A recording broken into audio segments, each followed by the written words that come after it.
points. O sige, pakita na natin.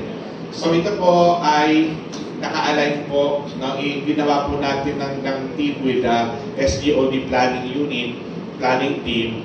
I requested them na i-align na rin sa ating Quality Basic Education Development Plan at sa NCR priority. Para kung sabi natin strategic, so may impact factor na siya. Pero pag ginagamit natin yung word na strategic, itong 3 action points ay hindi pwedeng strategic plan. Ang tawag po natin dyan, it's an operational plan. Because ito ay implement natin ng 2025. Yan. Pangalawa, hindi siya basta ang common plan lang.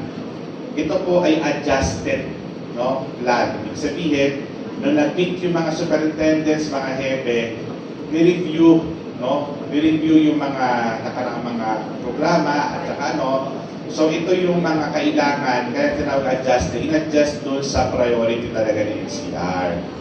No? So ibig sabihin, ngayong September, pag-October na, October, November, December, may 3 months tayo. So may 15 action points na dapat ay matupad natin. Kasi nakita ko sa timeline, may nilagay tayong September dito, Doc Ivy. Kaya kailangan maano natin to. Ma-action na natin. Sige, so first slide natin ay may kinalaman sa BEDP outcome number, makabalik sir. Outcome number 2, learners' physical and mental well-being protected.